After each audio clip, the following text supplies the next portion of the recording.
નમસ્કાર, TV30ના ડિજિટલ પ્લેટફોર્મમાં આપનું સ્વાગત છે. આપ જોઈ રહ્યા છો ટોપ ન્યૂઝ. રાહુલ ગાંધીએ રવનીત બિટ્ટુને દેશદ્રોહી મિત્ર કહ્યા. બિટ્ટુએ રાહુલ પર હુમલો કરવાનો પ્રયાસ કરવાનો આરોપ લગાવ્યો તો શીખોને નિશાન બનાવવાનો પણ આરોપ લગાવ્યો. મુંબઈ પુણે એક્સપ્રેસ વે પર ગેસ ટેન્કર મારી ગયું, જેના કારણે હજારો વાહનો 18 કલાક સુધી ફસાયા. NDRF SDRFની ટીમો તૈનાત કરવામાં આવી. મમતા બેનર્જીએ સુપ્રીમ કોર્ટમાં SIR પ્રક્રિયાને પડકારી હતી. મુખ્ય ન્યાયાધીશ જસ્ટિસ સૂર્યકાંત આ કેસની સુનાવણી કરી રહ્યા છે.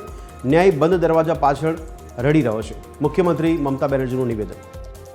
અમેરિકામાં ભારતીય મૂળના વરુણ અરોરાને દોષિત ઠેરવવામાં આવ્યા. ફ્લાઇટમાં એક મહિલા પર જાતીય સતામણીનો આરોપ છે. વધુમાં વધુ 2 વર્ષની જેલની સજા શક્ય છે. તો પુણેમાં ભાજપના પ્રવક્તા શહજાદ પૂનાવાલાની માતા ઘાયલ થયા. એક કારે તેને ટક્કર મારી હતી અને ડ્રાઈવર ઘટના સ્થળેથી ભાગી ગયો. શહજાદ પૂનાવાલાએ દાવો કર્યો છે કે અથડામણ ઇરાદાપૂર્વક કરવામાં આવી છે. તો સંસદમાં PM મોદીનું ભાષણ ટળ્યું. વિપક્ષના હોબાળા વચ્ચે લોકસભાની કાર્યવાહી આવતીકાલ 11 વાગ્યા સુધી સ્થગિત.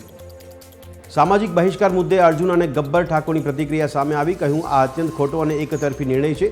કોર્ટમાં પણ આરોપીઓને પોતાનો પક્ષ રજૂ કરવાનો અધિકાર છે. તો 1 એપ્રિલથી આવક અને જાતિ સહિતના 18 પ્રમાણપત્રો ઓનલાઈન મળશે. 80 લાખ પરિવારને સીધો ફાયદો. કેબિનેટ બેઠકમાં લેવાયો નિર્ણય. સુરતમાં મેટ્રોની કામગીરી બની આફત. શાહપુરમાં ફરી 22 ફૂટ ઊંડો ભૂવો પડતા રહીશોમાં ફફડાટ. એક જ વિસ્તારમાં ત્રીજી વખત ભૂવો પડતા સ્થાનિકો પરેશાન.